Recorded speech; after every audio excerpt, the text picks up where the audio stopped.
Well, hello, Alright. hello, everybody. How's it going? And welcome to Romancing the Stones Dance Party. I'm Robert, and I'm joined in the booth by Ty. How's it going, Ty? Great to be here. Yeah, It's exciting to have some more middle school leagues. It's been a long time.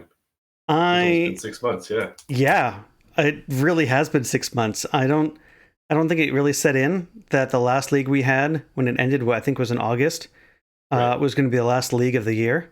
We only ended up managing two last year. I think we're going to be shooting for at least three this year. Uh, Yeah, so we're kicking it and off we with won't this talk one. about what happened in that league either. That's ancient history now. Yeah, The only way you're going to find out about that is if you catch the highlight in the highlight reel from one of our things, yeah. because there's some good highlights. But I think maybe Game one was good. absence made the hearts grow fonder. We got the second highest participation total for this league with 48 Yeah, players, tied for 48 second players. most. I'm very impressed with that. I think that's wonderful that 48 people think that this is the best use of their time. That makes me happy. This is good. I think that's Yeah, wonderful. yeah. I'm ready. I've already played my match this week, so I'm ready to strap in and watch some good ones. That's how did it go for you? I won 2-0. It Okay, was wonderful. fairly easy, but I, my opponent was his first one. First one playing the league. So like we're still getting newcomers. So it's That great. is exciting. Speaking of Yeah. newcomers, we have a lot of the Japanese crowd has actually shown up a lot. Right? I've been told. So we've had a number of them join in some of our past leagues. Masa's no stranger to our league, taking it down a few leagues back. But he's brought all of his friends at least, or he's been spreading the word. Yeah. So love to see that. It's kind of cool that there's a big middle school scene, or at least what I understand to be a middle school scene in Japan, Right? as opposed to pre-modern or something. Who knows what's really happening over there? I know But it's nice to see them show up. Yeah. it's I it's probably just a we like playing Magic scene, and so they just they play Magic in any way they can, and luckily for them, this league adds a little bit of difference to some of the pre-modern leagues that are out there. Um, it's probably from what I've seen, one of the real only real way to play middle school online against other people is this Mhm. league. I haven't seen any other leagues like this. With pre-modern, you get to play on MTGO, so you can't do that with Yeah. middle school. So, I mean, you could try. I don't think the rules matter that much, but you could probably try. But at the same time, it's more fun to play with the actual cards than online. So, Oh, totally agree. Well, speaking of playing cards, we're going to have Mike O'Malley versus Chad Fraser here. Mike O'Malley on the play, starting off with a Wooded Foothills. yeah. So the decks here, Mike O'Malley's on a red, green, black survival zombie infestation wild mongrel deck with 4 squeeze, 4 Krovikan horrors. It's very similar to the deck that I played in the last league Yep. and lost in the finals to you. So we will mention it. We can't avoid it. Well, Um, anyone who saw that but know that that's not how it was supposed to happen. So, yeah, well, it is what it is. and on the Um, other side, Chad's playing an Enchantress deck, but unlike some of the Enchantress decks we've seen lately, because I know I played a green white one recently, and Stu played one at the Invitational, kind of off of my list. More of mhm. a all in on the solitary confinement plan.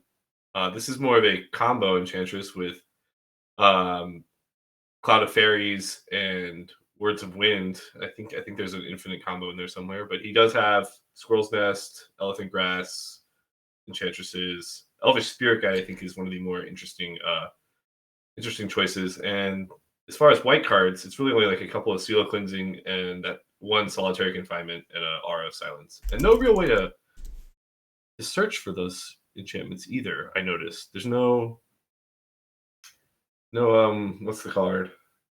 Gives all of them Enlightened Shroud. Tutors. Yeah, the Elaine Oh, Tudors or and the Sterling Grove. Sterling Sterling Groves. Grove. Oh, there is Okay. 4 Sterling Groves. I just missed it. It's right there. There's Okay. 4 Sterling All right. Groves. That makes more sense then. Nothing weird here. I just didn't see it the first time. Yeah, no, it's a pretty standard Enchantress thing with just the one solitary confinement. So I think the Okay. solitary confinement is going to be key as the because Mike has no ways of dealing with that game one. Okay. So if he can get that lock he's happening, then that will be game over, game one. Otherwise, Mike O'Malley is trying to kill as fast as possible, and you know, Chad's trying to draw as many cards as possible.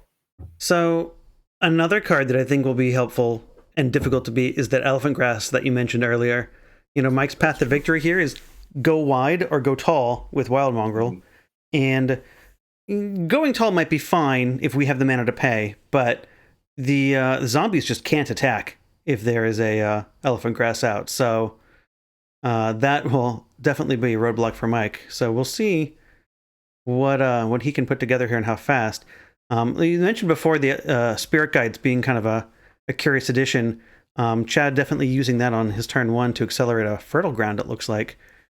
Yeah, it looks like a turn 1 Fertile Ground, and then turn 2 Argothian Enchantress, but no second land. Yeah, that's so Mike had 2 squeeze for a zombie, but he only made the 1 zombie. He didn't go all in on turn 2. So we'll see what his follow-up is here. Maybe an Arrogant Worm or Survival, I would think, if you're not going to go just discard your hand there. Yeah, because I would probably discard my hand if certainly.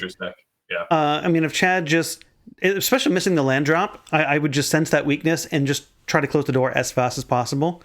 Mm-hmm. Survival makes sense. Yeah. That's a fair one to keep. We can go find an Anger. We can go and start finding bigger threats. But Mike also missed his 3rd land drop. Either that or he's holding on to it for later. When you play Zombie Infestation, sometimes you hold lands in your hand that normally you would play in a survival deck. So sure, that makes sense. We're going to see an Earthcraft out of Chad's. Earthcraft is really good in these Enchantress decks, especially the ones that play all 8 land auras. Because your Argothian Enchantresses are never going to be killed, so they always get to add mana. Yeah. What's better than drawing cards when you play an enchantment? Having a card that can tap for 2 mana at the same time. Mm-hmm. So this Earthcraft's basically free, and we're going to see a Sterling Grove follow up there. That's that's setting up a turn 3. Next turn he can play Solitary Confinement if he just goes and searches at the end of the turn. So at that point it'll be, can he draw enough cards to keep the card flow going? He'll need a second Enchantress effect to do that, but and I don't think we're Elephant Grass. Oh man. Okay. Well, I think the door's closing real fast on what Mike is doing here. Does Mike have any way to interact with the hand in game 1? Game 1, no. All I see here is just a couple of Firestorms, and the rest is kind of placed to the board. All right. So if he can't, he can't hit the hand, can't hit the enchantments. Really needs to win as fast as possible, and I don't think he's going to get that done this one. So we'll see if Chad takes the line to get the Solitary Confinement. Chad's got plenty of time now to wait too. He does. Chad adjusting his light there, showing us that his deck is not in black and white. So that's cool to see. But yeah, now that Chad has the Elephant Grass, there's Mike's only path to victory is a Wild Mongrel or an Arrogant Worm, right? Or I guess Hardcast. The chat is also saying that he can go find the Squirrel's Nest to make infinite squirrels. He can, yes. Yeah, so maybe that's something that happens upkeep he searches, and then I guess he can't do that with his mana currently. But we can. But he's got plenty of time. The Elephant Grass. Yeah, he's got plenty of time. He's kind of just. I don't know how he can lose here unless he forgets to pay the upkeep or blocks with an Argothian Enchantress. So let's take a look at Sterling Grove here real quick. Sterling Grove's activated ability is 1, so we could upkeep, activate it, grab the Squirrel's Nest. That's like what he's doing here. He's going to let the Elephant Grass die, and he's going to search with the Sterling Grove. We can at least cast it, and we know Mike can't interact with it. In hand is what he needs here. If we have the other land in hand, then that's it. So we'll see. Mike took his turn to deploy the Wild Mongrel, so he does have that. We can keep attacking past this point if Chad does not assemble the combo, but he goes for it. The squirrels are going to be tapped, so there is a 1-turn chance to attack. I don't know how many cards are in Mike's hand, but You get possibly if he you get one blocker. Well, there's the land, so okay. you I was you gonna can say block with the last possibly a squirrel. firestorm and one guy going through. We Um, could, yeah, sure, make a bunch of squirrels, give us a good target for firestorm, maybe. mhm. Sure. But well, yeah, you'd have enough to discard your hand and go face, but I don't think that's going to be enough to win. Well, Chad deploys the squirrel nest and passes the turn here, leaving the Enchantress untapped, so that we can Earthcraft whenever we desire here. And that's putting Mike in a tight spot. We'll see if I'm not sure what combination of cards Mike can He's going to assemble, concede there. and Yeah. he agrees. Well, Okay. Chad's going to take this one in a pretty dominant fashion here, proving he can deal with a single wild mongrel. Yes. Players go to the sideboard, so Mike has access to 3 naturalize and a hull breach as far as enchantment removal, and also 4 cabal therapies, which you might want. Maybe on the play he wants the therapies. Maybe on the draw it's not quite fast enough. The mana in the Jund deck there is a little tricky to actually have turn 1 therapy and still do stuff. Sure. So I think we might see we'll definitely see the naturalizes and the whole breach come in, and maybe the therapies. I don't know if he'll play. The other option is to play Engineered Plague. He probably does want that on Squirrel and then possibly on Human for the Argothian Enchantress. So 2 plagues could come in as well.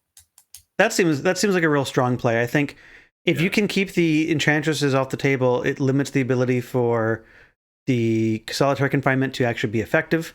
And then if you just name Squirrel, I guess Chad has to go find a Seal Cleansing if he wants to combo off. It's important to know that the Mike does have that one Goblin Sharpshooter in the main deck. So if he has that in play, he can't die to Squirrels. He's never going to be able to fully get rid of the combo, but he can just wait till they attack and then ping them all down. Sure. On the other side, Chad has 3 Karmic Justice. I don't think that's going to be a big player here. 3 Replenish. Maybe that comes in, but I doubt it. 2 Seal Cleansing though. I expect Chad to have, as well as the 1 Worship, the extra Elephant Grass, and Spider Silk Armor. Do I remember what this card does? I think that's an aura that he can play on a creature and then return it to his hand to keep rebuying card draw. So Spider Silk Armor. Creatures you control get +0/+1 and may block as though they had flying. So that will beat a Goblin Sharpshooter and a Plague. Sharpshooter. It doesn't quite beat the Plague, but because you can't your squirrels are 0/1s. It won't do any damage, but it does beat Sharpshooter. That's a cool piece of tech. Yeah. He'll probably have that in to stop to beat the Plague or to beat the Sharpshooter, and probably assuming he knows about the Sharpshooter. I don't know if he knows there's a Sharpshooter coming. He didn't really see any access to red mana. We did see the red fetch, and that implies it. And if Chad's paid any attention to the leaks before or this deck, it shouldn't be too surprising. But there's no guarantee. I mean, the cards that Chad drew that game lined up very well against what Mike was doing, so he may not think he needs it. It'll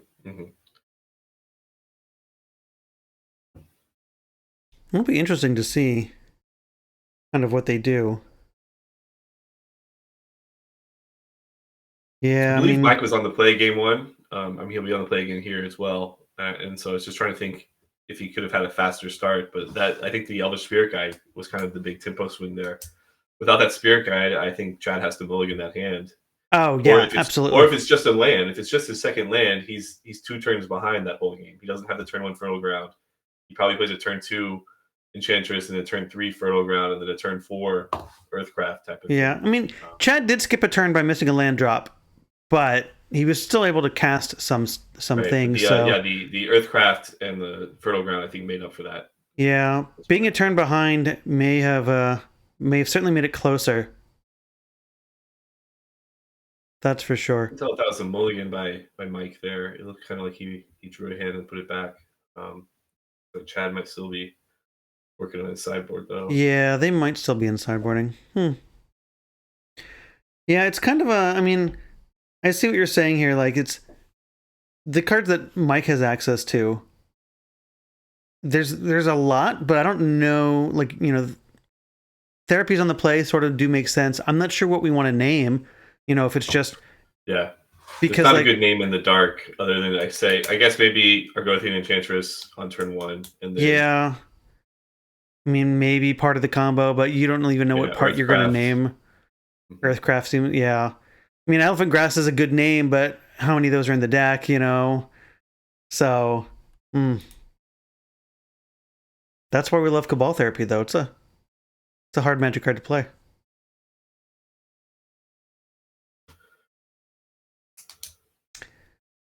Well, while we wait for these players to shuffle up, I was supposed to play my match yesterday, and unfortunately had to reschedule. So hoping to play this weekend. It'll be fun. I'm excited to play some Magic. Yeah, I've watched a couple of matches that people had linked to in the Discord. I saw that two-time winner Andrew Webb was won his match yesterday. So I did see that. off to a strong start there. It's interesting at this point we've had so many of them, and there's only been I think 3 people have won twice. And so Sue's going to get that third league victory. Oh yeah, that's true. That is, I forget that is something worth playing for right now. Is the first person to get to 3 league wins. Right. I'm trying to get second place if I could. Put that on my resume. Didn't you have the? Is it you I'm thinking of who kept bubbling out for like the longest time? Yeah, for like that 2020, I got like 9th and 10th on like 3 or 4 different Stones events in a row. I think one was Vintage, Jeez. One was this league, and then there was the I think a third one too, and then finally that the online Festival of Friendship, which y'all just had a couple weeks ago. The real life one came back, but that one online one I was I think 10th or 9th, and then 2 people ahead of me dropped before the top 8, so I finally like stuck in. And then ended up winning that one. So at the end, it's all a wash. You can't complain about it anymore. Yeah, sure. For a while there, it was a lot of 9th on breakers. Yeah, you get that's a fun way to win, and that's a wild card if I've ever seen one. Yeah. Well, it's I know after this match we've got Brian Hockey, who is we have forced him to play more webcam leagues because he has to qualify for the Invitational again. Yeah, well, he is the reigning middle school world champion. We had the middle school world championships at Eternal Weekend this past December. Probably my favorite event I played in all year. Just 20 people at a brewery / bar type place. Pretty good food there, and we just kind of hung out, played 5 rounds of middle school, and he came out on top. That was a great time. It was great to see all the Texas people come up for that. I live up in New Jersey now, so I made the 6-hour drive over there and got to see everybody. It's just I recommend. Hopefully they do that again next year, wherever it is. And if it's not somewhere that I think Eric was the guy that ran that. If it's not somewhere he can run it, maybe I'll put it on. If it's closer here, we'll figure it out. I'm incredibly jealous of everyone who was able to go to that. When I learned that there were these really cool wooden trophies, those trophies were nice. Man. Who runs these events? Who runs the Stones events? We need to get something like that. Like that was cool. I don't know. Awesome. You have those proxy cards that, we do. Yeah. that are top notch. Those baseball cards, y'all were years ahead of Wizards on that one. And yeah, that was pretty cool. I will definitely admit that. Well, I'm hoping. I don't know if I'll be able to make it out during December this year. It's always so hard, right? Because there's so many things that just suddenly happen around December. We have our Invitational. There's Eternal Weekend. But I want to play at least one middle school world championship. All right, looks like both our players are on maybe one mulligan here. Okay. Mike gonna repeat his opening on a wooded foothills and pass. Chad gonna drop down to 19. And Wild Growth. Wild Growthing the city is the city of Brass. It's ambitious. Ooh, but okay. It's better. I mean, it's better that than trying to Scroll's Nest it, because this is there's a limit to how many times you can very do accurate. that. Very accurate. Well, that might be. It might signal that he only has the City of Brass as his green source, so he may have some either a Plains or you know, Sure. Sarah's Sanctum in his hand. I guess the rest of his cards all tap for green, so yeah, maybe it's his only land. And I think he can be safe here. He doesn't. I don't think he's expecting Mike to play any cards like Stone Rain or Pillage. Sure.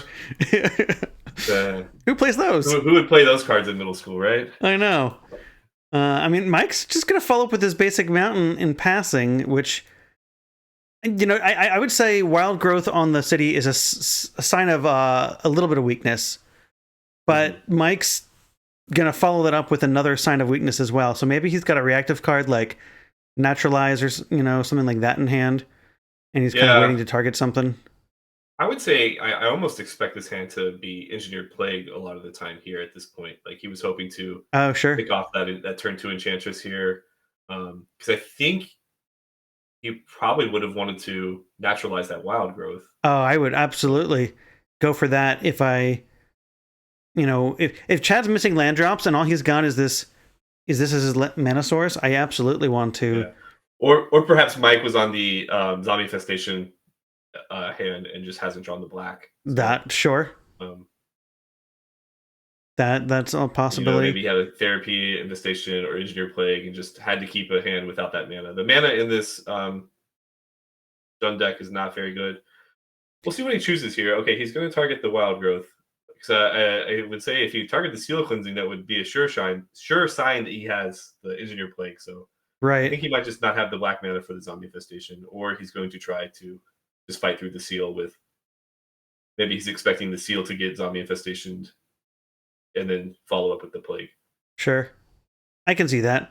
I think right now, like if we don't have the black source, going for the Chad's mana source to just slow him down makes all the sense. Yeah. He's under a lot of pressure under his own city, and now this Root Walla, which will start hitting for 3 and chipping away Chad's left total pretty quickly here. It's interesting that Mike, drew the 1 Hull Breach, and I guess he didn't pick up on the fact that wild growth on the City of Brass meant weakness, and so if it had been naturalized, he definitely would have done it at the end of the other turn and had some extra mana up. I don't know if that mattered for anything, but something I was thinking would be a bad nombo, which would be Cumulative Upkeep and City of Brass has shown up. So yes. For those who don't know, Mike has the mana to pay and pump. If he's just going to play another. Ooh. Okay, he's got the Caldera here, so he can use that to pump the Root Walla and then attack for 2, or he could play another 2 mana spell and still attack for 1. I think while we can, I think we attack, because deploying to the board it doesn't help with Elephant Grass in play. Well, you could pay for both of them next turn if it's like a Wild Mongrel or something. That's true. That's sure. For 3. Sure. And then the following turn, the Elephant Grass will go away if Chad continues to miss land drops. But this is true. So we can see Elephant Grass there on the board. It does have a Cumulative Upkeep 1. Black creatures can attack you, and non-black creatures do have to pay 2. So it's very effective for staving off a lot of these attacks. But Chad says, "I'm just going to I'm going to recast it." That's an interesting choice there. I would have just paid the 1. Yeah, you might pay the 1 turn. Maybe he's hoping to draw a land, and he doesn't know. So if he draws the land, he can play an Argothian Enchantress. Yeah. Okay. Another 2 mana spell. So. Sure. Well, he drops down to 13 to recast the second Elephant Grass, and Mike gets to untap here with the ability to attack for 3 and deploy a 2-drop here. Will we see the Mongrel? Will we see a Survival? No, he had to pay for the Elephant Grass again. So it's. Right, of course. Because we just went over that. Okay. That's how the card works. And I think go to 9, and then there's a Windswept Heath, so more damage from his lands. think he should be at 9. I don't know if that. He may have neglected to update his life total, but Yeah, that City of Brass in the upkeep. yeah. We'll see how long it takes for our players to correct that life total Yeah. here. I may check in with the players here if they don't update it here in a moment. Yeah, it's definitely going to matter this game. I think one life is a big deal.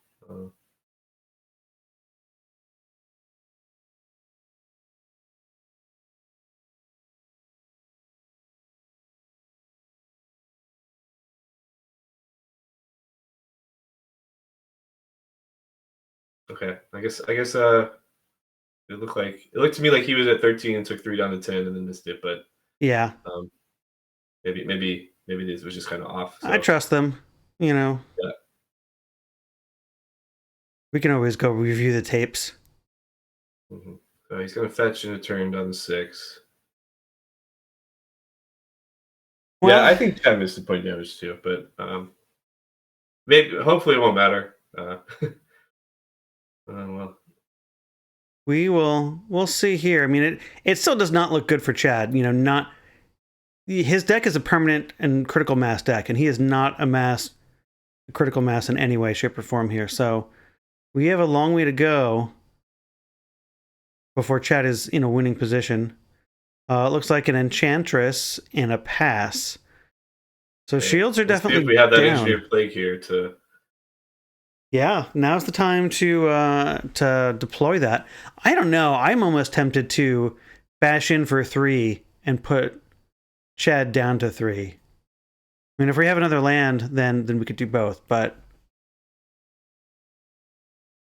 Yeah, that's maybe true. that's aggressive. Yeah.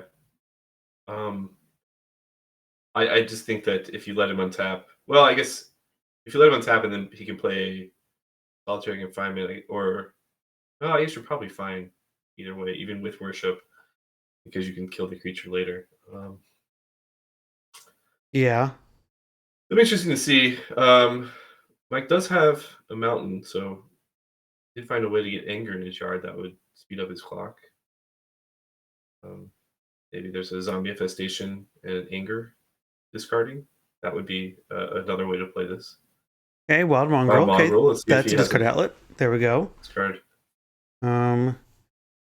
Discard Root Wallet. Discard Anger. Attack. Okay, there's step 1. There's half the combo. Let's see. Do we have an Anger? We're at 5. Let's see. Okay, no, we have lethal here. You know, I guess there's technically a blocker. So we will discarding Necrotic and Horror. Sure. Okay. And there's the anger. Yeah. Okay. And that's going to be it. Okay. Yeah. Well, there we go. Well, that miss damage, I think, didn't matter. So, or it was, or we were mistaken here. But we're going to game 3. Chad we got a little are greedy there with that one lander, I think. But yes, I don't know what his hand was. It seemed there must have been some payoff. Yeah. There must have been something.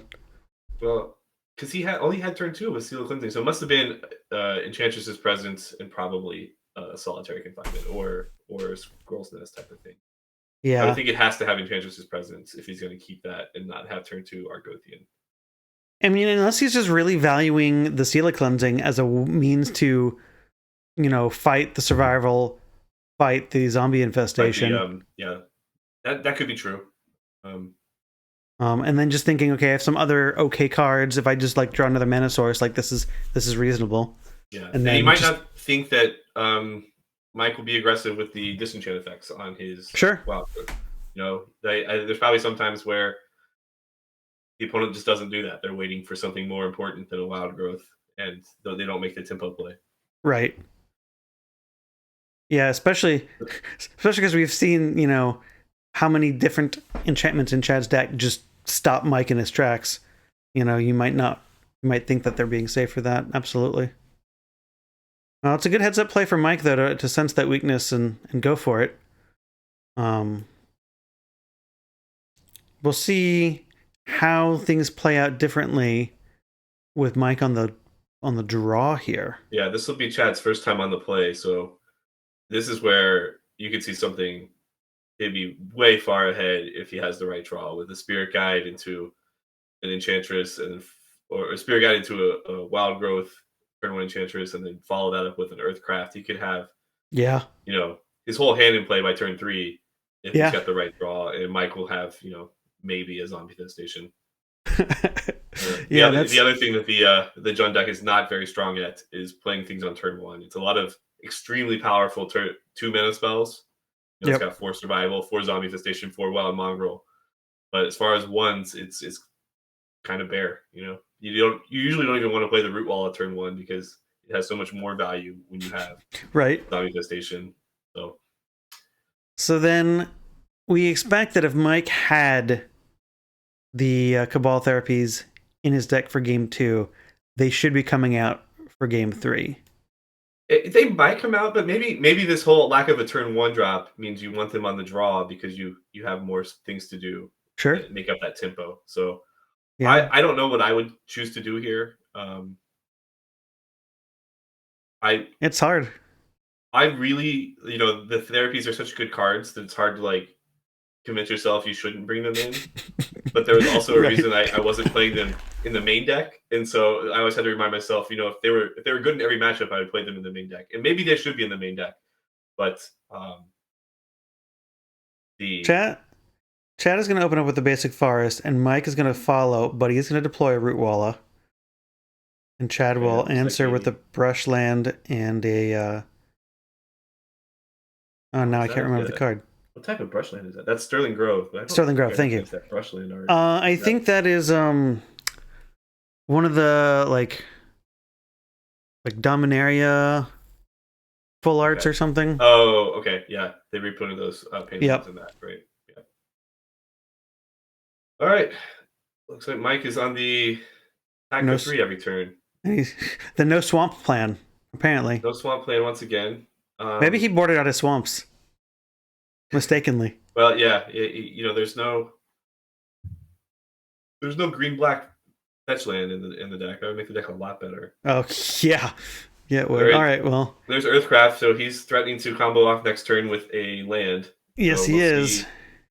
And right now, he might just have it in hand, and if so, there's nothing Mike can do because the other key combo pieces have Shroud. So yeah, this would be the turn for Cabal Therapy if there ever was one, just to maybe make sure. But and you've got the Rootwalla there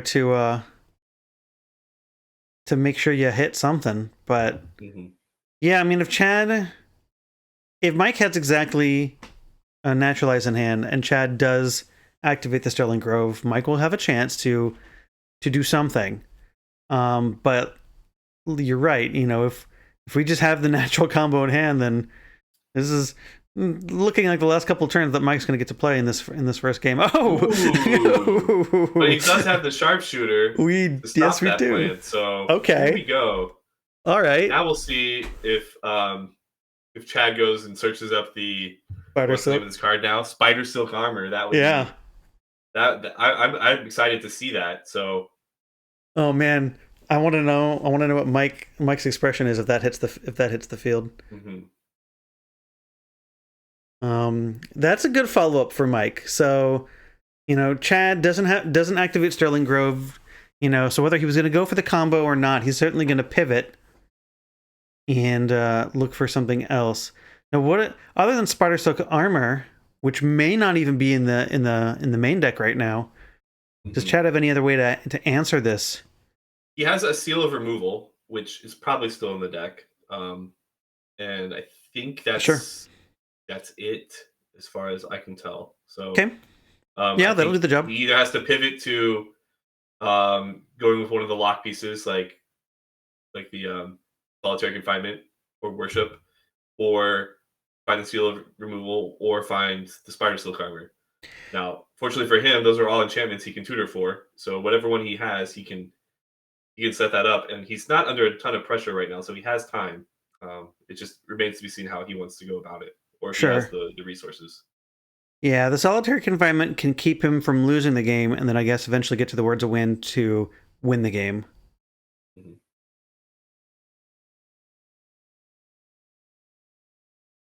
Okay, so there's Enchantress is present.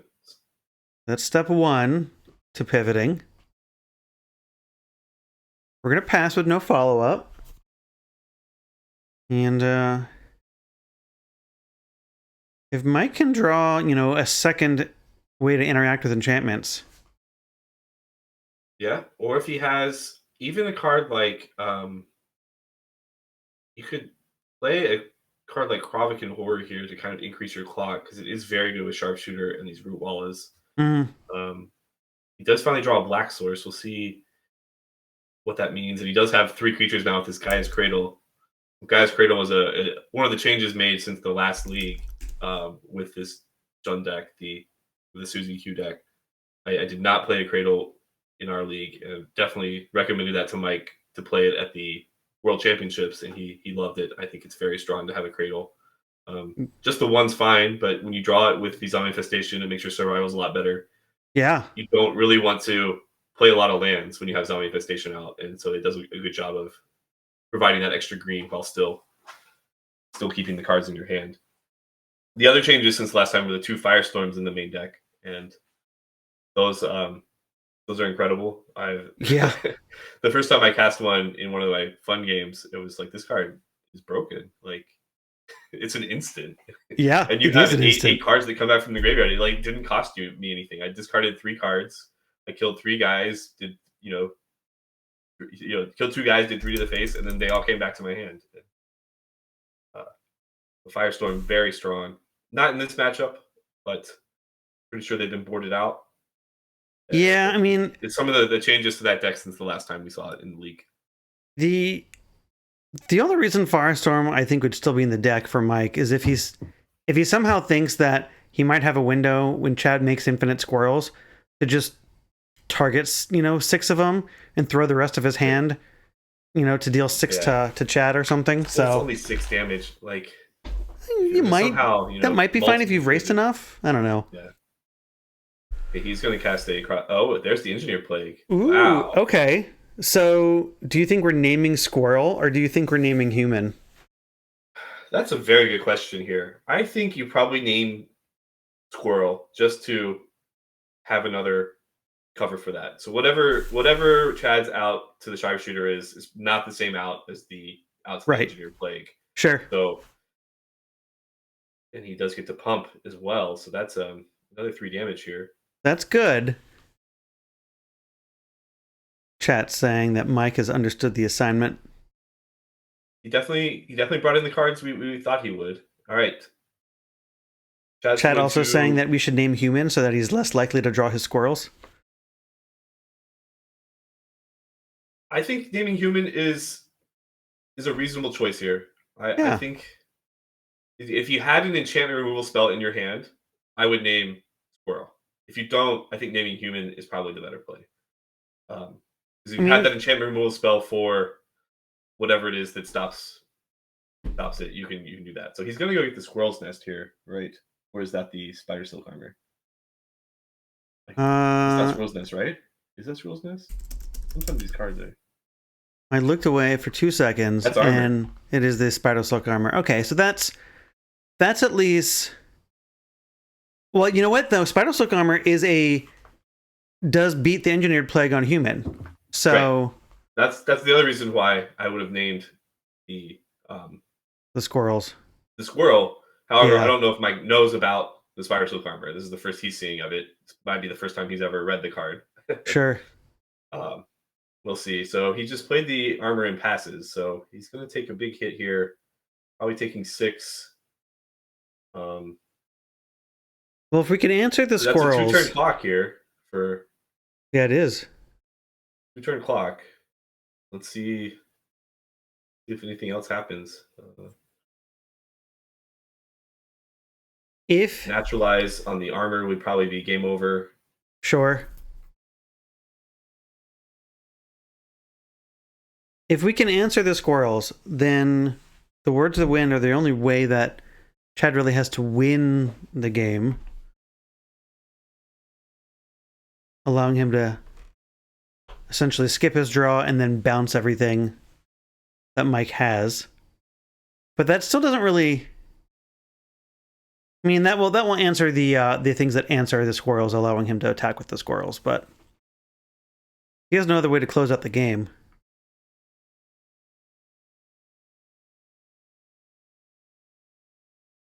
But Mike has plenty of cards in his deck that will interact just fine here. I'm curious how many cards are in Chad's hand, because I feel like he's running low. Well, he's only really used the Curling Grove, correct, in a fetch land, so I think he might have. Oh, there's three or cards. four still. Yeah, there's at least 3 cards there. I don't think Mike has that many more or less. I think Mike maybe has 3 or 4. Hasn't seen any squeeze or Krovikan horrors or any ways to discard them either. So right. Maybe Mike here is trying to decide how much mana he wants to leave untapped, or if he wants to if he feels like he has to blow up something this turn with Hull Breach. Maybe he's drawn Hull Breach and has to decide between destroying the Enchantress's presence or the Spider Silk armor. Yeah, I think I think it's probably best to just destroy the Enchantress at this point. I mean, I think that's how Chad digs his way out of this. Reducing, because like card for card, if you can just trade 1 for 1 with Mike's deck, you're happy. Chad has too many like 2 for 1s with the ability to just keep drawing cards. So Chat saying the land drop from Mike is a little questionable. I disagree, because the Elephant Grass could slow down your clock, and if you just have enough mana to pay for Elephant Grass next turn and still pump your guys, you want to have that in play. So I don't know if Chad has the Elephant Grass. I think he probably would have played it by now, because taking 1 off of City of Brass to play it seems better than taking yes, asking Rula. Well, especially because it cantrips too. Mike has too much mana, so it doesn't do anything. So until you can draw 2. I mean, I would have cast it anyway just because it would have cantripped. That's true. Ooh, Missed the start. This is game 3 of round 1. There'll be a match after this. We're going to have Brian Hockey against who's the other player? Against Paul. Paul. So that'll be a good match. Stick around for that. Yep. 2 completely different decks. Spoiler alert to those players. You're not going to see either of these decks in those matchups. But all right, it looks like he is paid 4 mana, and I don't know if that's to pump his Root Wallas. Oh no, he's going to play the Krovikan Horror. Okay. Let me have lethal here. He attacks for 6. The problem is the mana goes away. Well, how? I mean, the horror doesn't have haste, though. He doesn't have it here. Huh? The horror doesn't have haste, does it? No. He could attack for 6, and then if he had mana to sack it in the turn, he could use that with Sharpshooter to do a bunch of damage. But he doesn't have any more mana. So. Sure. Yeah. Sure. So we'll pump both of those. For every 1 mana he had, it's 2 more damage. But that makes sense.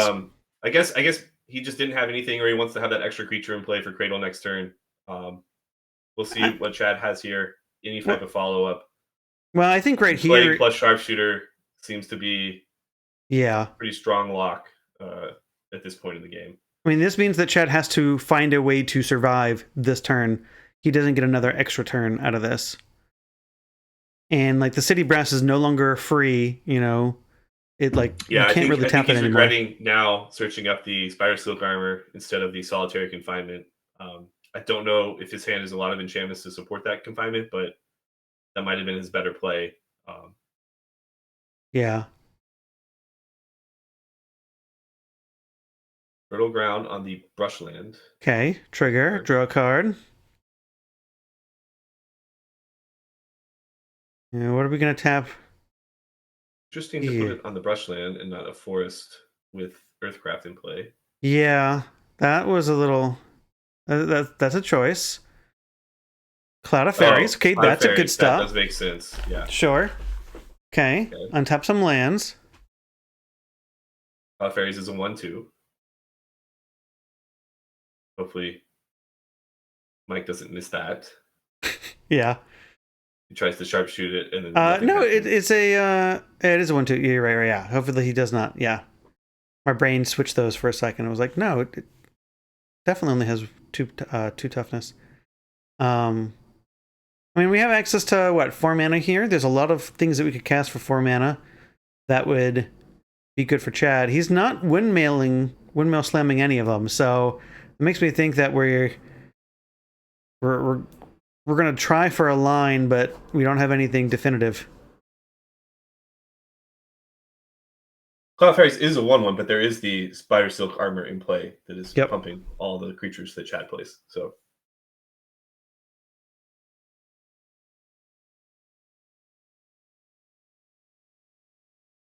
So we're all waiting to see what Chad has, Mike included, because this could be the final turn Chad has I'm wondering, if he's not careful. He probably needs to play an enchantment to draw a card and hope it's something good, and he needs to make sure he leaves the right amount of mana open for it, because otherwise, I think he would have a line and go with that already. Yep. But hey, sometimes it's better to be lucky than to be good, and that may be the line Chad has here. We got a great comment here in chat. It says Ty and Rob are great at commentary because they, 1, read the chat, and 2, talk about the game that is happening. Yeah, you watch some other streams. People are just chit chatting a lot. Generally, I think the Romancing the Stones does a great job of doing commentary. They get knowledgeable players in here, rotating cast. Rob's always great to talk to. But yes, thank you for the compliment. We appreciate it. I do what I can. I don't know what else you could talk about with a match like this happening. I'm glued to my screen here. What's gonna happen? I know, like we're like Chad is still, making his decision and talking it through, and we're all still kind of waiting because, I want to see, I kind of want to see Chad find a way to get to another turn, but I also what Mike's doing. Chad's saying that we haven't seen a lot of Sarah Sanctum from Chad this match. There's only one Sarah Sanctum in the deck, so he's not full in on Sanctum. I don't know if that's doesn't own the card or Aura of Silence. Wow. Okay. So we're gonna do that. We're gonna take one, drop down to 4 though, which is questionable because there is a sharpshooter on the other side that could go for the dome if we're not careful. Yeah, we have probably seen him program out Sanctum. I don't know if he's played a land this turn, but it's Sanctum here. Possibly be a good draw if he hasn't played his land, because he only has 1 mana untapped right now, 1 green mana. I think he's still dead on board. Well, we have the Earthcraft. We do the Earthcraft and a creature, so we. That's true, but the Earthcraft is only 1. Yeah, looks like Mike got it. All right, well that was a fun match. Interesting to see how that match plays out. Obviously, game 1, Mike had no interaction and got completely destroyed with the combo on turn 3 or 4, whatever that was. But game 2 and 3, there's some mulligans on both sides, some less than ideal starts from either player, but Mike had the Sharpshooter and Engineer Plague, and Chad didn't have the right answers for those. So Mike takes that 2-1. That, looking at how the first game went, that's not necessarily how I would have drawn up the match going, but like you said, right, there's some stumbling on Chad's side, and I think they're getting that Spider Silk armor off the Sterling Grove in that last game. That might have been the point where something else could have happened. Yeah, I agree with that. If he had grabbed, I think if he grabbed Solitary Confinement there or something else, it might have been a better chance for him to win. I kind of wonder if he was, trying to show off how cool he was with this Spider Silk armor there. You put it in your deck, you kind of want to cast it. I've definitely done that before. You're like, oh, check this out, and it's actually, it wasn't that good there. It could have been good. It just wasn't good in that game. So right. But I do think that was a good first match, and I'm looking for the second match. But you're right. I think what this shows is that a lot of these combo decks or combo type decks that you see in middle school, you think about how decks today in modern or legacy or even standard, how consistent they are at doing the thing that they do, and go back to these old formats that they have some very strong cards in them, but they have a lot of filler, and sometimes you don't draw the good ones, and your deck kind of fizzles on its own. So the you just can't expect a lot of consistency, and so if you just play a clock and attack, sometimes you might get lucky. That's why that's how the red deck wins a lot. Yep. Yeah. Oh, Get somebody's a here. call up from chat asking if you're still alive in the Winter Derby. No, I lost my Winter Derby match on yesterday. It was a really bad matchup, but we don't want to talk about old school today. If you want to hear me talk about old school, I recommend checking out the podcast All Things Considered that Brian Manolakis does. I was on that this week to talk about old school tournament I played this past weekend. Spoilers on that. I also won that tournament, so did not finish well. Finished in top 16 in the Derby, won that one. Running hot, but has to end sometime. So. Well, that's going to do it for our first match of this of tonight. Can't talk, but we do have another one to come bring you. So if you guys give us just a few minutes, we're going to take a brief break, but we will be back with more Magic the Gathering here in a bit.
I Hello, think that's what he hello. ends up doing.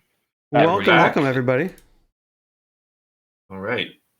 Everything's working okay still? Everything seems to be just fine. You guys are all still here.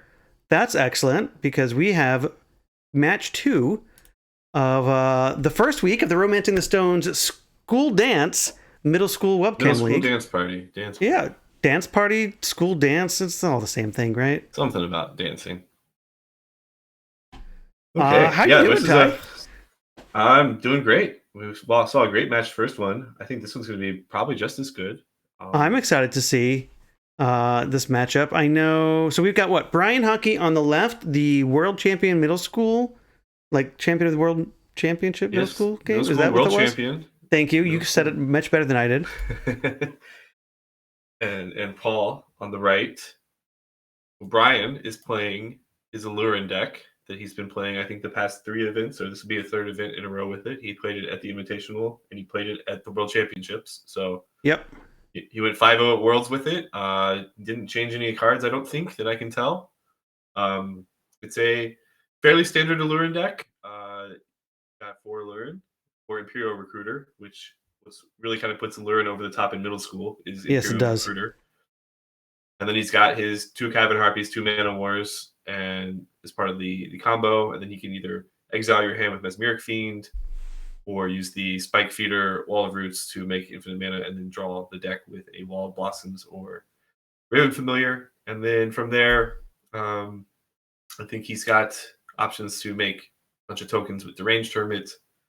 But he also has value cards in there, like Unearth, Recurring Nightmare, the 2 Deranged Hermits that aren't the best cards with Aluren, but they do they are good when you have a bunch of mana laying around. So you have 4 Birds of Paradise and a Wall of Roots and a bunch of other.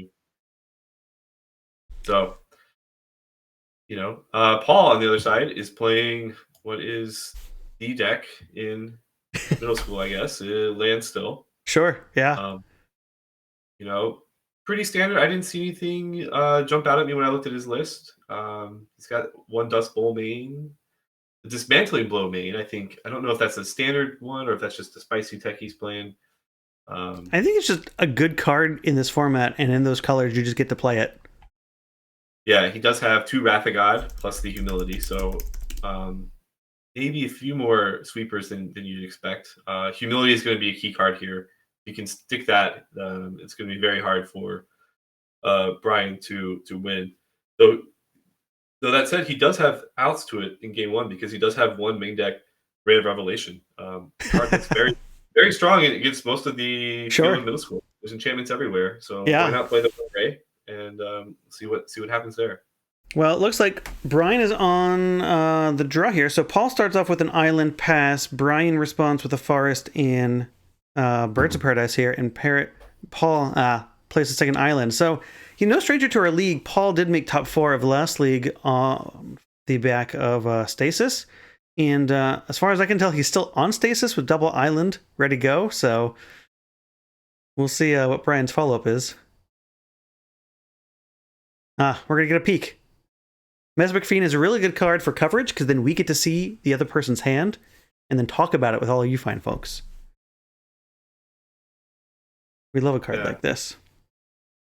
Paul's going to decide here if he wants to counter that or not. We'll see if he has. He's going to play Accumulate Knowledge. So he does have 4 Accumulate Knowledges in this Landstill deck. I don't know if that's standard. Interesting. So we do have the counterspell, and we're just choosing to say that that's okay. It can be a thing where if you have 2 copies of a card, you don't want him to take one of them and then therapy the others. So, sure. Wow, look at all those AKs though. Yeah, that is that's juicy. Right. One's a prohibit, I think, not an AK. Okay, sure. I think. We're take counterspell. He does which exile means... the counterspell though, leaving him with I think Force of Will, a Factory, a land. Yep. Other cards. At least one other AK.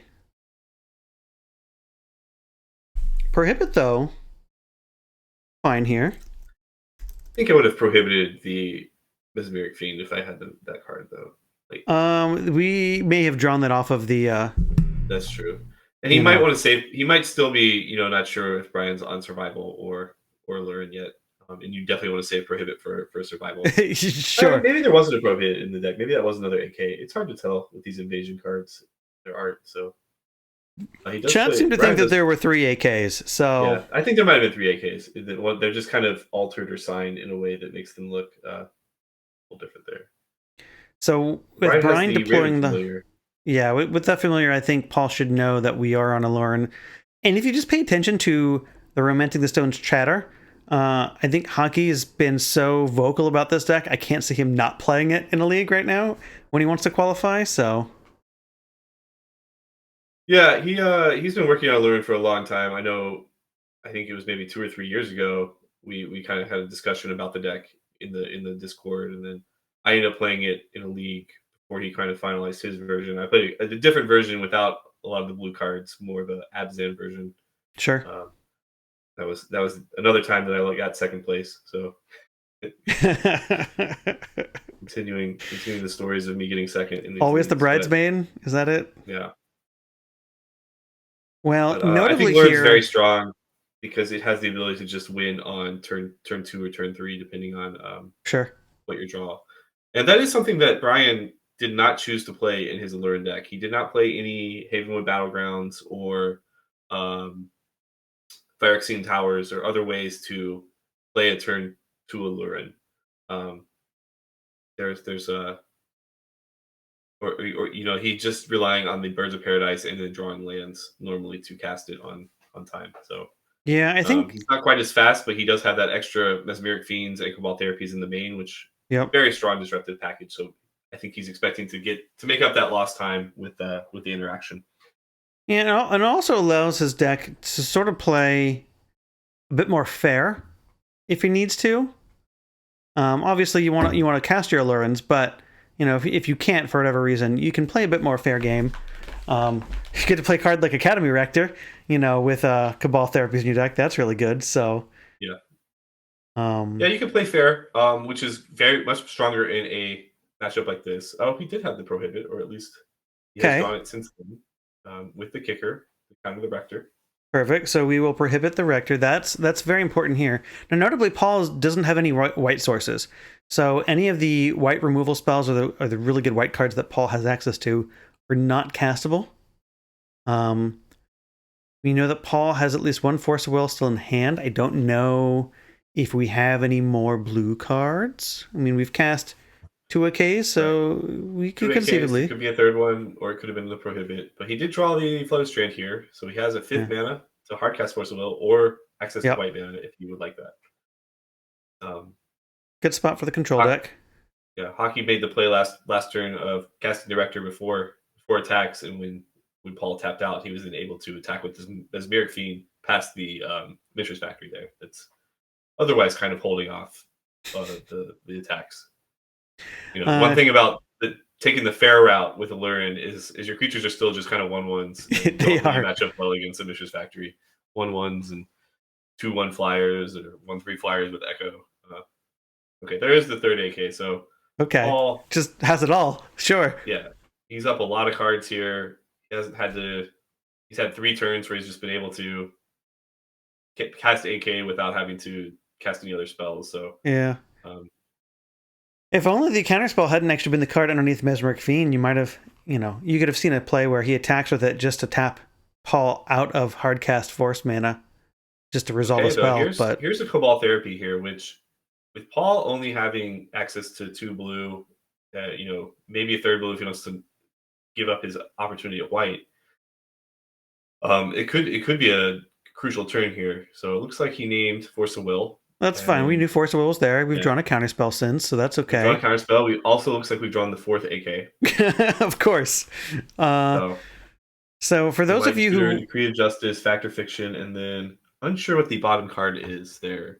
It's like a blue card. Maybe it's Forbid, or that it's got Dark Art. I think that is Forbid. Because I don't think it's Standstill, which would be the other blue card that is not Standstill. Or Impulse. That is Forbid. That is most definitely Forbid. If we take a look at that, you can kind of see the leg pointing out there. Oh, yep. Forbid is a card I love to see people play. I think it's always kind of good to play one Forbid. I've been trying to get web to put it in his land tax deck because like why wouldn't you have forbid if you have land tax going? Sure. Well, for those of you watching and thinking this is a really cool format, AK exists and it's an amazing card. This is not typically what you see out of AK. You don't get to draw all 4 of them in the first couple turns of the game. But Paul definitely being, blessed by some luck here. But I think AK is unplayable in the format, but yeah, I'm there with Webb right now. I haven't been able to say that. It's looked really good this game. He's up 6 cards basically. Right. For 6 mana over 3 turns. These he's only up 4 cards technically. So these AK is kind of doing a little fact or fiction impression and just drawing a bunch of cards. I also find that's one of the reasons I dislike AK is in a deck with fact or fiction where they kind of split the AK in a pile that you don't want to take, and you kind of lose that extra value. Like it makes the other one the next one you play better, but sure, not draw that next one, and you kind of want to get all the value out of all of it. I've tried decks where I intuition for AK, and it's incredibly slow. But maybe you're just supposed to draw them naturally, I mean, if you're doing it the way Paul's doing it, it feels really great. Paul deciding that now's the time to make some 1/1s, which I don't know. I mean, this is an interesting time to do it. Hockey's got plenty of good blockers. I think it's probably a good idea to do it now. It trades with the Mesmeric Fiend, so that's not a big deal. If you have an answer for the Spike Feeder, you can start attacking, or you can just start attacking with the Factory now and having them back to block. That's fair. Sure. And because Hockey played the therapy, saw the counterspell, and had to basically just pass the turn without flashing it back, that you probably have at least a turn or two before things are going to get. You're going to have your mana up. So using the mana now instead of holding it for later, it makes sense to me. Well, Factors can't attack too well into that Wall of Blossoms, but that may not matter for too much longer. We'll see. He does have 2 factories. We'll see what happens here. I think it's just good to have those resources cycle. He does have 3 Decree of Justice in his deck, so it's not like he needs to save it for just when he's going to go for the win. Now, we do see the Enlightened Tutor in Paul's hand. He could end step that, grab Humility, and then just go off to the races with his factories. Yeah, we'll see. That is interesting. I don't know if he's worried about something with that play. Here's a Factor Fiction in the turn. It looks like 3 lands, a Standstill, and a Force of Will. Ooh, if we nail that Force of Will, I'm very, very incentivized to go grab a Humility. Yeah. Because we'll have Force and Counterspell backup. Yeah. If I'm Brian here, I'm probably splitting it Force and a land versus Standstill and 2 lands. Which sure. Is what he's doing. That makes sense. You kind of want to you don't want to give all 3 lands because that's what they want right now more than anything, and you don't want to give them Force of Will and a blue card. So right. Yeah. So then, taking the Force of Will makes sense. Now he can go Enlightened Tutor, which looks like he's going to cast now. I mean, I don't know why we wouldn't. If Humility really is the game-ending card here that we think it is, we'll have Counterspell and Force backup, and that will answer both halves of the Ray Revelation. So we see Paul doing just that. But he still has to deal with Cabal Therapy, just because the guys have no abilities doesn't mean they can't be sacked to Flashback Therapy. So, well, that's true. So there could be outs here, and Humility does give Brian a 3/3 with the Spike Feeder. So yeah, the biggest feature of the play will be on Brian's side, but 3/3 is sure eventually there will be a second Decree of Justice to kind of make that irrelevant. Sure. Yeah, 3/3 is bigger than the 2/2s that factories become, and I don't. No, the factories will still retain their abilities, I believe, because that's correct. Layering. Yes, you can pump your factory. You can tap to pump them. Yeah, so we can still beat a 3/3 if we need to. Right. And at this point, you could just trade your 3/1/1s for it. Though it does mean that the Mesmeric Fiend will not trigger here. I don't think that No, comes back. it Yeah, does so not. It that is. It is counterspell is gone gone. for good. Um, Brian's going to flashback therapy, naming probably Force of Will. Um, I oh, he names the AK, or he's casting the AK here. Oh, interesting. That is interesting.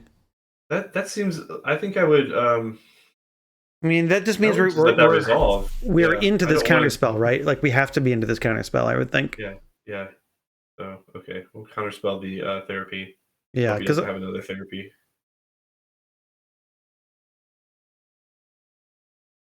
yeah, This is game. This is game one. You're probably 8 or 9 turns into this, if not more. Um, as is tradition with Landstill. yep. Paul has just resolved the humility and now is being forced to tap out to defend his hand from a therapy flashback. But we'll see. Wow, there's the ray of revelation. He So had it, still had he it this did whole have it. time. So there's force of will pitching forbid, Okay, and we'll see if there's a flashback. second force of will. So maybe drawing 4 cards was right. He was probably gonna have to do that anyway. Um, Oh wow. I mean, like you called it, right? This therapy sitting in the yard was oh, he does have the second force of will. So okay. we'll see what Brian chooses to do here. I imagine he might choose to concede to save time, but times the rounds aren't timed. It's just our time here in the booth that he's going to choose to waste. Yeah. Because I don't think it's possible for him to win here. I mean, Paul would On actively have humility. to choose not to win the game, and Yeah. then Okay. Brian knows yeah, what's up. We'll yeah. go to game 2 here.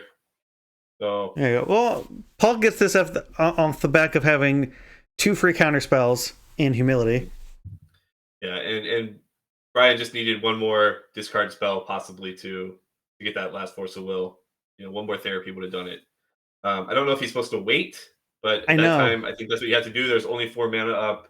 You know about the one counter spell. I think if you have it, I think you got to go for it as soon as possible if you think you have a window. So Yeah, Paul um, has a number of other counter spells in his deck that use mana, and so you're you putting also them know about the on. forbid. So if you ever let him untap with forbid, you're never Yeah, going to get that resolved. So right. that's true. Okay. Yeah, All right. Let's take a look at the sideboards. Brian's sideboard. He's got 2 Tormod's Crypts, 2 Sharpshooters, a Rancor, and a Null, Monk, Realist, Naturalize, yep. Withered Wretch, Ray of Revelation, Fire Imp, Plague Spitter, Academy Rector, Worship, and Utabi Orangutan. I imagine he's going to want the Annul and possibly. I don't think the Monk Realist destroys Humility, so I don't think he will bring that in. It does not. Naturalize, though, he'll want the other Ray of Revelation. And I wonder if he'll want, like, Withered Wretch after he's seen Humiliated Knowledge. Probably not, but No, I don't think we're gonna see a repeat AK performance like we just yeah. saw. I Mhm. don't. I mean, if we Yeah. do, I mean, all the more power to Paul here, right? Okay. We'll take a look at Paul's sideboard. He's got 2 Annul and an Aura of Silence. I don't know if he wants the Aura, but he definitely wants the Annuls if he's worried about Aluren. Blue Elemental Blast could have relevance against Imperial Recruiter, but probably not worth bringing in. Disenchant. I don't like Disenchant against Aluren unless like you have other stuff you are taking out, and I think Paul has a lot of good stuff already. So I don't know if I would bring in the Sure. extra Disenchant. Um, it's probably just better to have a null or the next card on the list, Meddling Mage. If you just Meddling Mage on Aluren, or I mean, Meddling Mage in response to him casting Aluren after he starts the combo, you can probably disrupt him there for free. So I definitely yeah, expect to see 3 Meddling Mages come in. all your counter spells are Right, much better against Aluren than your disenchant. right. Yeah, any Disenchant, waiting to resolve that means you might just lose in response if he has two ways to win at instant speed. Chat Um, commenting that this is probably where Rancor comes in, just to try to make the fair plan more viable. I suppose it comes in here. Yeah, I don't know what else you bring in Rancor.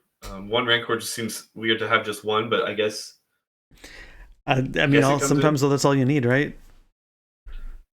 Yeah, if you draw it, you draw it. I think there's probably. I think I'd rather just you know play.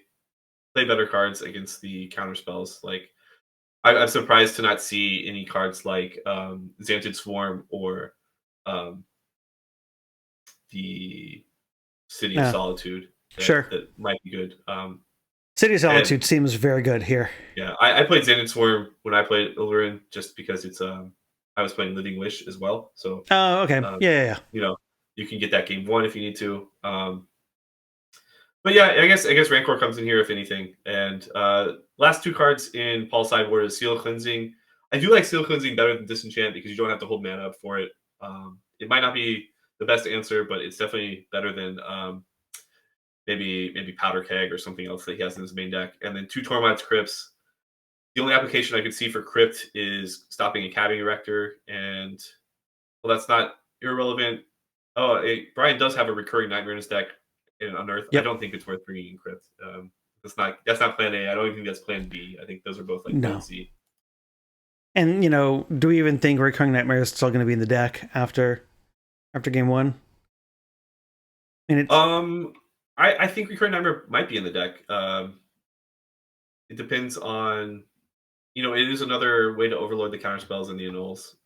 sure, that makes It's sense. pretty good if you have either Raven Familiar or Wall of Blossoms or Imperial Recruiter going without Aluren. So Sure. it's a pretty strong card. I Yeah, would that's I would fair. expect him to keep it in. Yeah. It's also good with his hermits. So that yeah, I don't think Paul brings in anything specifically for that. No, no. I expect to see two annuls, three melee mages, and maybe the seal of cleansing.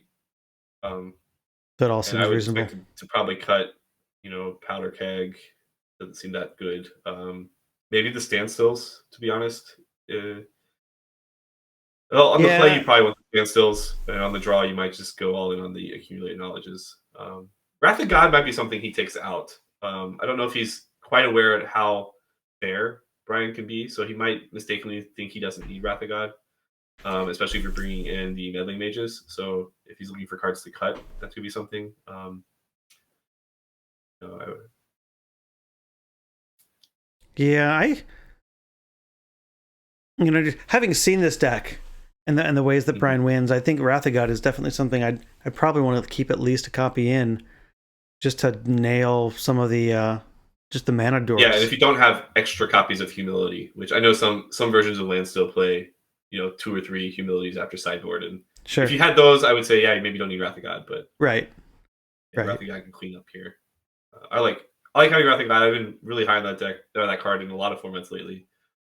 Just kind of people kind of forget to respect it sometimes, and you can catch them It's off guard. it's been a hot minute, Mhm. especially in all the modern formats that are played. Like that sort of effect is just no longer good enough in most cases. So I think we've all kind of grown out of that. But if you're playing these, middle school and old school style stuff, Yeah, card is still good. Card still will Card is destroy strong. everything. It's not hard to get to 4 mana.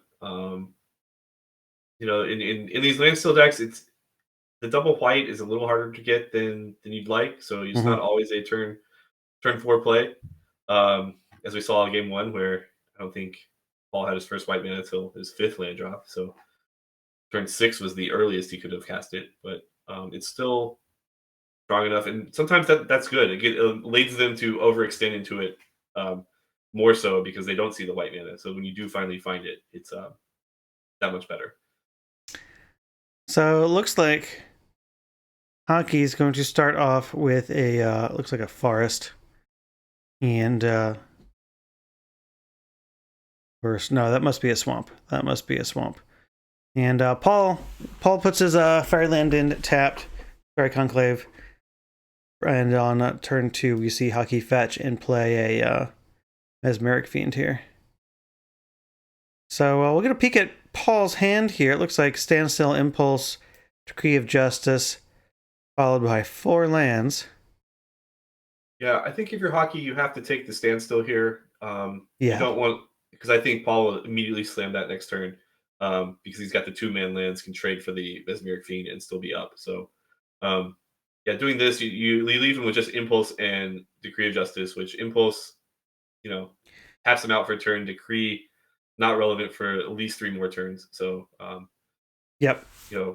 Good start here for hockey. We'll see if he has green mana to help develop his board, but I assume he does, given the way he fetched. But I guess that's a polluted delta that he used to fetch. Yes, that's what I'm assuming. That's the only other thing that gets basic island that makes sense here. Mm-hmm.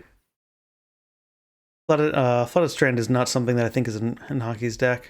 No, he's every color but white. Yeah. Yeah, the only white card is the Rector, I believe. Yeah, the Revelation and the Rector. Right. But he actually has 5 colors, but no white mana. Okay, well, the City of Brass. Reflecting Pool gets some decent way there. We don't have any green sources though. Yeah, still no green. I guess the card he'd love to play here is Raven Familiar. Yeah.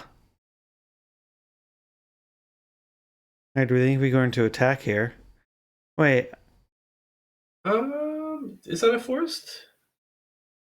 Or is that a Llanowar Waste? Is that what that it has to be a Llanowar Waste. It has to be a Llanowar Waste. Yeah, because he's at 18, so that makes sense there. Look at that. Proxy friendly, everybody. Our leagues are proxy friendly, and I'm looking at his deck photo now to see what these Llanowar Wastes actually look like. Yeah, that's what they are. Okay, yeah, they are some interesting looking Llanowar Wastes. All right. Well, that explains it. Okay.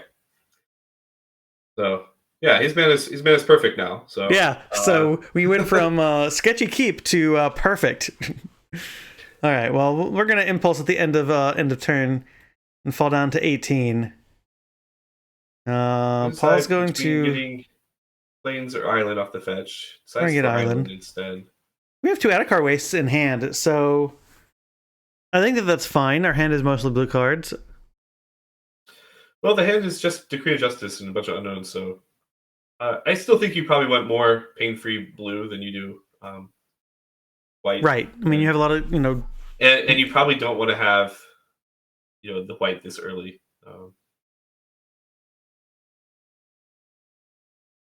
Too many impulses into. I don't know if you're a big fan of the Magic Dojo back in the day. They used to have a humor column called "How to Impulse Like the Pros," and it was basically every different pro you would say how they would impulse. So the ones that were notorious for cheating would impulse like Mike Long. Look at your top 4, put 1 into your hand and the other 3 into your lap, or yeah, or if you're famous for complaining a lot, it's like look at the top 4, talk about how bad they are, and then put the best card in your deck into your hand. Sure. Lots of you had to kind of know who the pros were back then, and I didn't know who they were, but I thought they were very funny. You learned a lot about people's personalities by what they impulse like. I wonder if that's accessible at all on the Wayback Machine. Probably is. Now I want to go back and read that. Paul on his turn though, he does end step, he does the impulse. He finds what seems to be the Seal of Cleansing.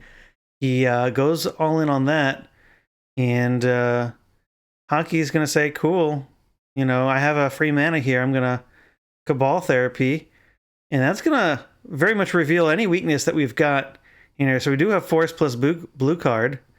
Yeah, Force and Factor Fiction, very good. But I imagine the therapy is going to get flash back here on that Factor Fiction while down. It has to. And then, if depending on the contents of Hockey's hand, this could be the last turn of the game. Well, there is a Seal Cleansing in play, so it'd have to be an extremely strong hand to have to be a Aluren double Recruiter. Yeah, but we do have a Recruiter.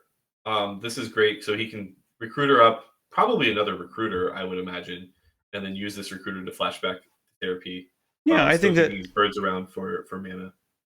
I think that makes sense.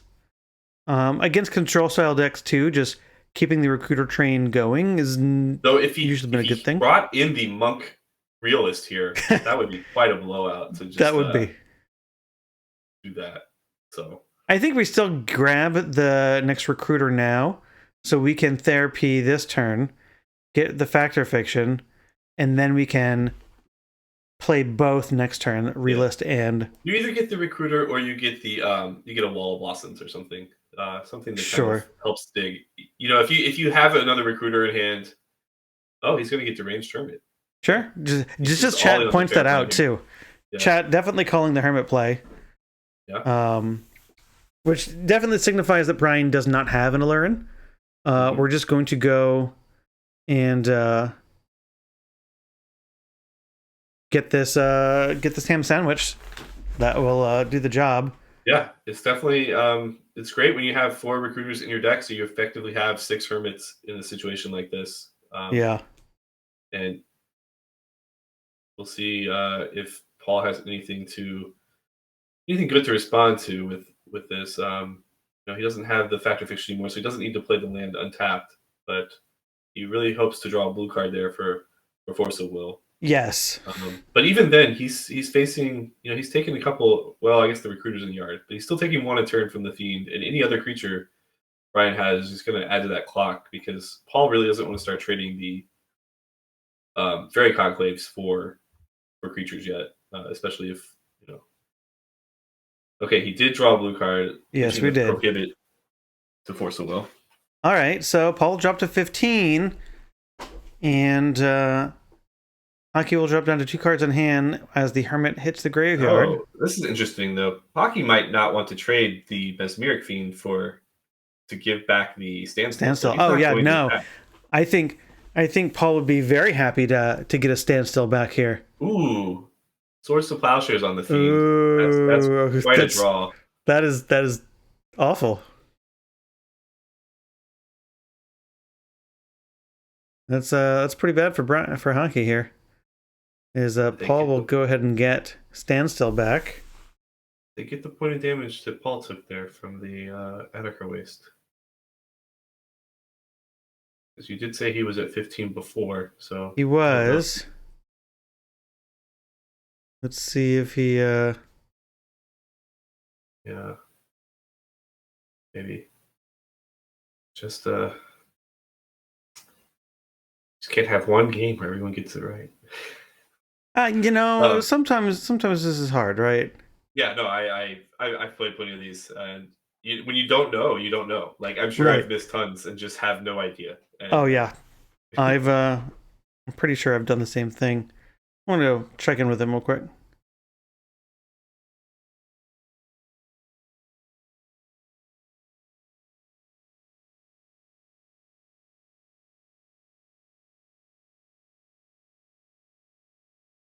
Okay, they corrected it here. There we go.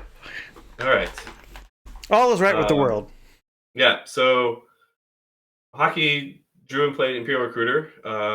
Paul drew 3 cards off Standstill. The Recruiter resolved, and Hockey got to find the Raven Familiar, in which he's going to cast that now as well. So I'm assuming that's going to resolve as well since the Recruiter resolved.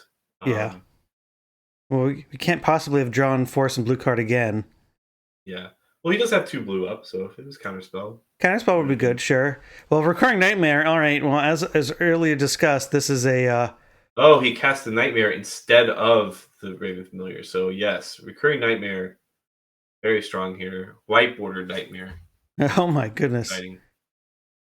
Wow, that's going to immediately trade the Recruiter for the Ranged Hermit here. Yeah, this is going to be really hard for Paul to stop. He needs a Counterspell. Or Wrath of God, as discussed prior. This would be a great spot for Wrath of God. But Brian has that Raven Familiar in hand, so well, that's true. Be another turn where he gets to go off. So.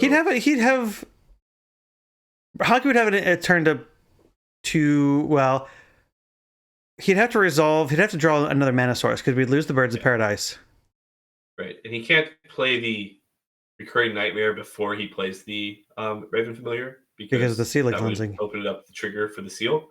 Yeah, but he could easily find that land off that Raven Familiar that he needs to keep the chain going. So Counterspell of some type has to draw it basically this turn. And even then, I don't know if that's enough. He may need Wrath this turn and draw a Counterspell. So right. Take one here. I'm assuming that Swords to Plowshares on. Whoops. Yep.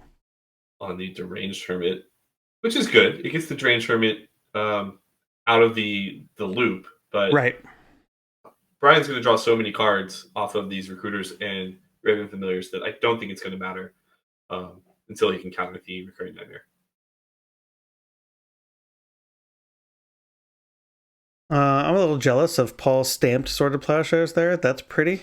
Yeah, that's real nice. We saw a stamped Root Walla earlier in the first match, and the Yep. stamped Seal Cleansing. I think those are cards that most people have. I think those are giveaway cards. Actually, I don't know if the Root Walla was. Maybe that I was don't in know if it was. Stu's. That might have been in the Stu Madness deck that was fully stamped. Oh, maybe. For those of you who are tuning in or not familiar with the Romancing the Stone leagues, when you participate in our events, you get some swag. And the swag for our middle school leagues is a stamped magic card that gets sent to you towards the end of the event. So if you've been playing in our leagues over time, you'll collect a bunch of playable cards for your middle school decks, and they get to show up on stream, like so. Yeah, we've also heard what the card is going to be for this league. I believe Stu hinted at it that completes the cycle of 2 mana spells. Oh, From the that's right. different He did. colors. I forgot about that. I'm excited. It's We had supposed to be a Seal red card. Cleansing, we had Impulse, we had Mesmeric Fiend, and we had Naturalize. So the last one's got to be a red card. That costs 2. It costs 2.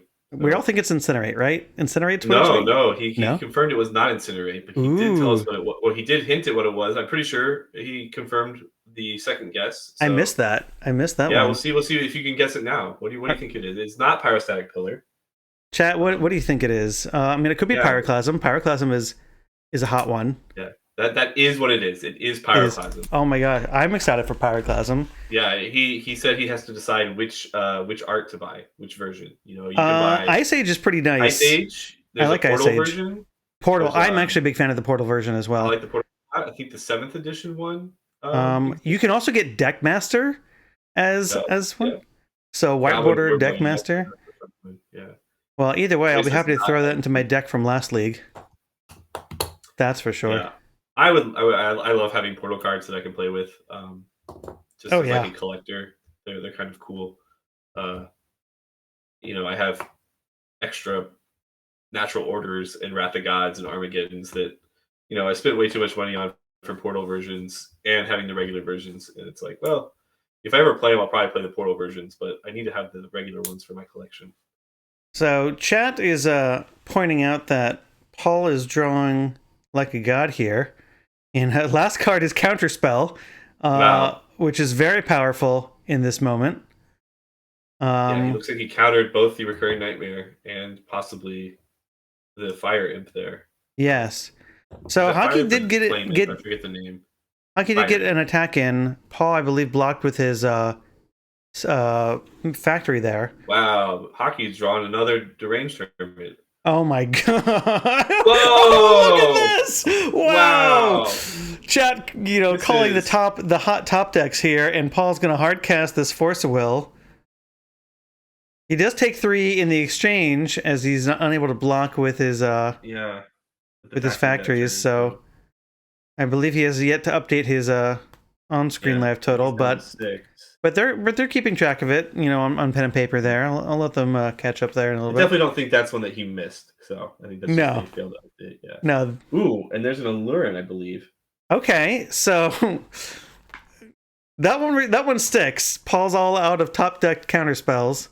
He does have the Seal Cleansing in place, so I wonder what that's signaling. He's gonna go ahead and seal the Aluren now. Oh, I wouldn't. And I would absolutely. Yeah, Hockey's gonna respond with Raven Familiar. Sure, that makes. At least he's doing this in combat, so he might not die this turn. Fair. I mean, wow, we're gonna counter it. Oh my gosh! Why did we not counter the? Oh, because we have the seal. Okay, sure. Yeah. This seems fair. Wow. Paul has it all. And now he's gonna block. Yeah. Block 1 token. Take 2. I think that puts him to 4 though. That should put him to 4. Ooh, Mana War bounces the factory. Okay. I mean, it's something. Sure, we can play a factory, and we still have the Fairy Conclave if we need it. Yeah. Oh, I guess he's too low. The Mana War is the extra attacker. Maybe he was at 3. Sure. Oh, wow. That was. It looked like Paul had no chance, and then drew very well, but yeah, he almost climbed out. Just enough, enough to win past that. So. Uh, Interesting to see what if any changes are made for the third game. I did not see medley images from Paul. I don't know if that's just because he didn't draw them or if he didn't bring them in. I mean, Um, he drew counter spells. He did not draw much I wonder else. if he's going to bring in, the um, possibly bring in the Tormod's Crypts that he's seen recurring nightmare. Probably not what he Uh, wants to do, but what he should do, but he might do that. And also to see if he brings in Wrath of God if he took them out, because Wrath of God would have been pretty good a lot of turns on that game. sure. I mean, if he feels like he just has like a single card or two that just aren't doing anything, aren't helpful, I could see maybe putting in a single Tormod script.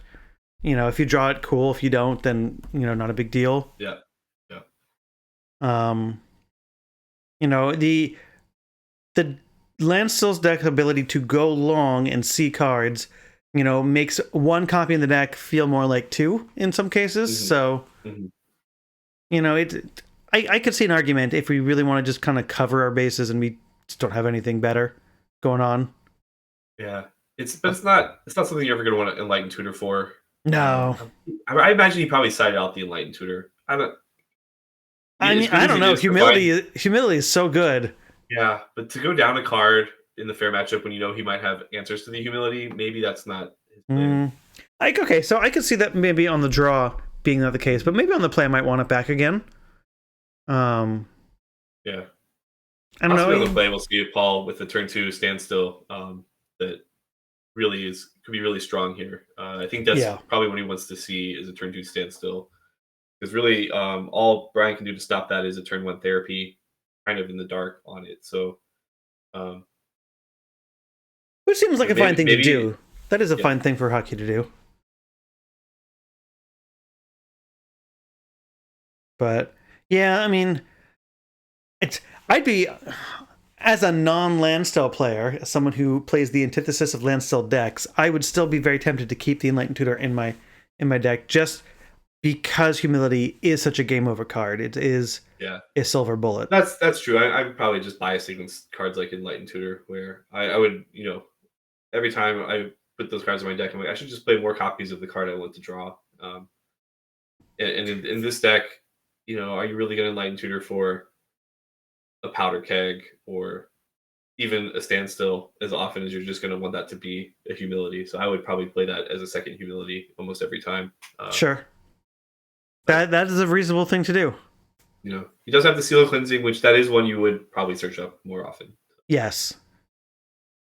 Which that does make sense. So if we have any Landstill players in the chat who can comment on that, I'm certainly not qualified to make many more opinions on Landstill at the moment, but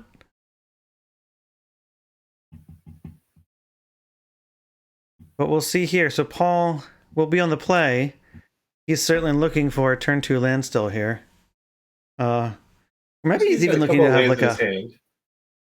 Okay, I even wouldn't be unhappy to. I think that's a Force of Will. So. Okay, so Tower. That's great. Ooh, and the Crypt. Hey, look at that. Okay, so we have the Crypt. I don't know if I would have played it just yet. Yeah, you probably don't need to do it just yet, but if you're gonna play Standstill this turn, you want to get it in play. Yeah, that's true. Discarding cards or breaking Standstill, so I kind of want to swords this bird, but if we have swords, no, I would never swords a bird here. Well, if we have Landstill, or Standstill, I agree. I think you want to have a counter spell here for probably this Wall of Blossoms, or actually that's probably even fine. None of these cards have done anything. You really want to hold up counter spell for Cabal Therapy, or I mean, suppose like Crypt can also grab Furnace as well. I mean, this just tells you that you just really respecting the Cabal Therapies at this point. I think you want to make sure that they can't, or it's more difficult for them to just cash in on the second half. Yeah, that is another thought to this graveyard hate, that it does stop the therapies, and therapy is probably the best card that Brian has in the matchup. Yeah, he gets to decide when they fight over whatever card he wants to fight over, whether that's Recurring Nightmare or Aluren or just an Imperial Recruiter. I or a like deranged hermit. I like Furnace better in these situations because we can cantrip with it, Hmm. um, but now we're definitely pressuring that angle that Hockey has. But it's not certainly it's not the best Yeah, it pressure doesn't because it's stop the therapy, as chat says, but it does force Brian to play the therapy and flash it back in the same turn. right. But and that's not always what he wants to do. Like he might resolve the first one, see that there's nothing, or see that he wants to wait because the hand is too good. It just kind of Yep. takes away options. And then if there's ever a point where the board is empty and he draws a creature with like a enters the battlefield or something to flash it back, you can counter it that way. Um, Dust Bowl, the play from Paul, and he passes back. Um, do we think we're? I don't know if this is a Dust Bowl game. I don't know if we're going to see Dust Bowl activations here. I don't think it does enough against Brian's deck. Like he has just so much mana. He's got like 22 land and several basics and Birds of Paradise and Wall of Roots. yeah, That there's no land that you also want to destroy. He's not playing any value lands, like we said. There's no Treetop Village. There's no Gaia's Cradle. There's no Phyrexian Tower. Um, so here's Imperial Recruiter, the first creature with power that Brian's played. yeah. It'll be. I think what we grab here will be telling of the contents of Hockey's hand. It does appear to be resolving. I wonder if there's a Wrath of God on Paul's side here. He's just kind of waiting for something relevant to do. Oh, Utami Ooh, Orangutan. So Brian values his graveyard enough to bring that in against possible graveyard hate in a way that. yeah. Factor Fiction in the turn though this could get rough. This is one of those Factor Fictions where Paul hasn't played any spells this turn or this game, Wow, we see and this the second Tormudge Crypt too. it could be a lot of good stuff. Yeah, I would say Brian's probably pretty happy to see these cards here. Yeah. Um, could have been a lot worse. Naked AK. Unless Paul's got another one in hand or something. I think Paul has to kind of take whatever pile has Vicious Factory in it. So Yeah. you kind of you might even go Factory Crypt, and just kind of give up on the graveyard because Crypt is probably the least impactful card. He says Factory Swords. Wow, I would be happy to take the Factory and the Swords there. Well, Swords is not the best card in the matchup. Nah, but Especially if Brian's on I'm just going to play a bunch of recruiters and keep chaining value creatures over and over again. well, sure. Or if you play deranged tournament, it's really bad there. So Fair. if he's still trying to set up a recurring nightmare later on, that does kind of make sense. Swords doesn't do really anything against Utabi Orangutan. He's still getting the value there. So Sure.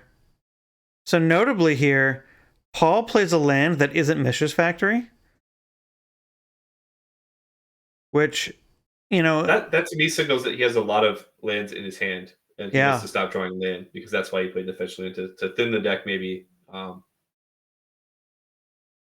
yeah. say deck thinning doesn't matter. It, I think people need to check their math on that. I think deck thinning matters a lot, especially in a deck that's going to take a lot of turns, like Landstill. well, You can even just look at the baseline stat of what are the odds the top card of your deck is a land, and that percentage of the time you're going to be like one card deeper. and just Is even that if it worth a matters a life? little, it'll Yeah. Is that eventually worth a matter. life? Maybe not, but I think in this game it's definitely worth a life. Like you're not losing to beats that often. So All right, so we're gonna okay, we're gonna counter this Cabal therapy and but counter the he second half too. prohibited it. Wow, we No, I think he prohibited the first half and then it resolved and he named counterspell. That is what I think actually. oh, I Um, see. Interesting. and there's an Aluren. So the first, we'll see Well, what Brian has left in his hand. He has a Raven Familiar that's real and good. no enchantment removal, so he's free to go off here. And there's Imperial Recruiter. I think this That is could be game the over. game.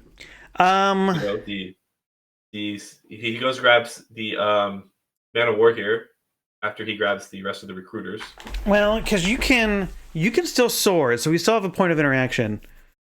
So Yeah, but if once he gets the Cavern Harpy, that's the thing that matters. well, the Cavern Harpy plus the Raven Familiar is going to draw him enough cards here that he doesn't need to rely on Mana War bouncing a recruiter to keep going off. Sure. So he has to now swords the Raven Familiar. Yes. Which I don't know why he didn't, but yeah, because we have to swords it in response to Cavern Harpy being on the stack. right. There's And a mana now war. now it's too there's late. nothing he can do. So Yep. yeah. So Brian is going to go through the motions and explain what convoluted steps he has to seal this game out from under Paul. I don't know if Hockey has a way to win. I think he has a way to keep Paul from winning. Oh, sure. Okay. In game 2, so I imagine he'll find a way to gain enough life here that he'll have Fire Imp and an unlimited amount of Cavern Harpy. Yeah. So here he's casting swords, and he did have a second Cavern Harpy. So I think Brian had this one. Oh. Yeah. Because now we can gain infinite life and then eventually draw the deck and do infinite damage. Yeah. So I think Brian just had it locked up there.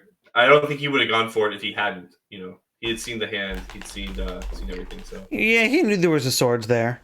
Sure. And Brian made the right play on the Cabal Therapy there. So the first one, the hardcast therapy was prohibited. In the flashback, he has to decide in the dark whether he's going to name Counterspell or Force of Will. And he chose correctly to name Counterspell and won the game for that. So that's well played by Brian. Impressive to see that deck work both in the combo version and the fair version. So. Yeah, absolutely. So we can see what their sideboard cards are. It looks like he did bring in, let's see, Sharpshooters, Ray Revelation, Fire Imp. Yeah, the Rancor. Okay, sure. Yeah, these all make sense. Octavi. Orangutan. I wonder what he took out. It's just not a lot of cards that I would cut. Maybe the Rector, maybe the Unearth, maybe a Wall of Blossoms or two, but he drew plenty of Wall of Blossoms there. Maybe you cut the Wall of Roots because you have the Fire Imp kill. Okay, sure.